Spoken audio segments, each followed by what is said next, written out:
Estimated quarterly taxes. Do you need to pay them? If you're a freelancer, self-employed, investor, stick around because I'm breaking down estimated quarterly taxes, simplifying them, and helping you not pay extra tax time in interest and penalties.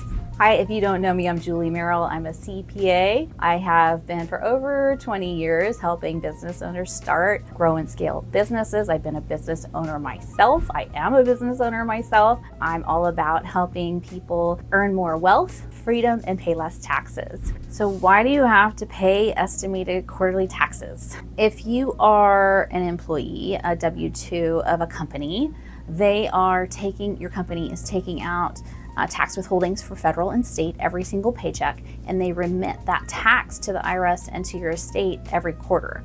So in that situation, the IRS and state, they're getting their tax money every quarter, not just at the end of the year when you file your tax return. Same goes for business owners in that they want to get their money quarterly, but there's no withholding. So if you're bringing in money in a business, if you're a freelancer, if you're making interest in dividends, rental income, or maybe you have a large taxable transaction, like you're selling your house and you have capital gains, or you're selling company stock. These type of situations generate income, taxable income, but there's no withholdings. So the IRS and state, they're like, wait a minute, we want that money every single quarter. So if you don't pay us an estimate of what you are going to owe us for that tax year every single quarter, we're going to give you some interest and penalties along with that tax that you still owe us. So no one wants to pay extra in interest and penalties. No fun at all. Not a surprise extra line item at the bottom of your tax return when you go to file taxes. So how do you prevent that?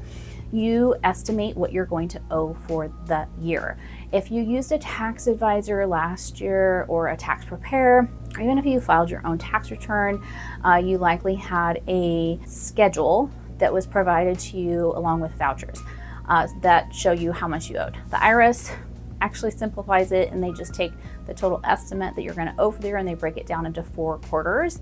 Each quarter is 25%. And every state is different. California makes it more difficult. They break it down into 4 quarters, but then they skip September. So for some reason, there's no September payment and they're not equal. It's like 40, 30, 30. Why California does this? Who knows why California does things, but you can see each state is different. So you could, depending on your situation, owe for the IRS and not California, or your state, or vice versa. Sometimes this happens even if you have like a pension and you have, say you move states and you have federal withholding, they might not be withholding state income tax for the state that you live in now.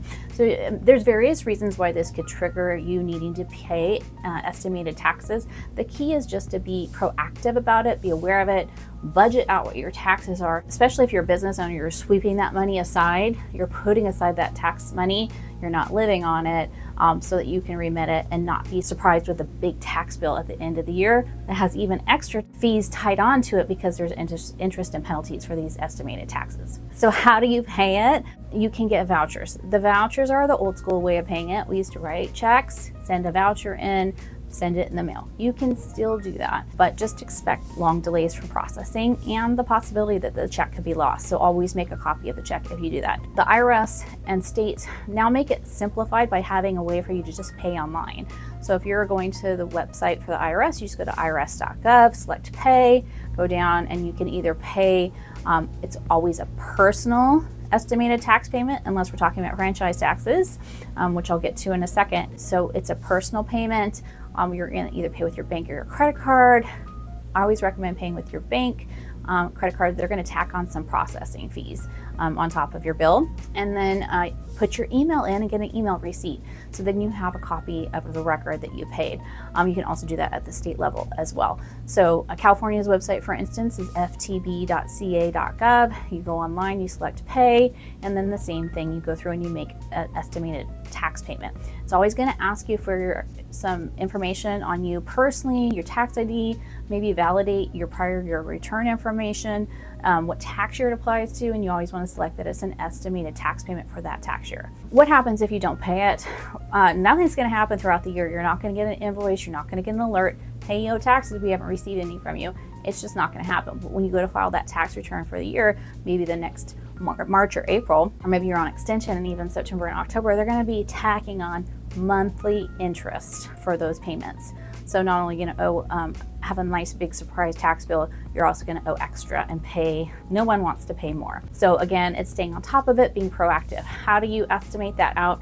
Again, if you had the same income as last year, you're pretty safe. You just go off your last year's income. If you have large fluctuations, you probably want to account for that. Working with a tax advisor is always the best to make sure that maybe you have tax credits or changes in your situation this year that can affect different components of the tax return that might have different tax effects. So those things can all be planned out. If you're working with an advisor, they can kind of put the pieces all together to give you really revised, good projections for those estimated payments. So in summary, it's just best to be proactive. If you're on top of this and paying quarterly, you could avoid paying tons of extra money to the government, to the IRS, to your state, that you don't have to pay by just being proactive.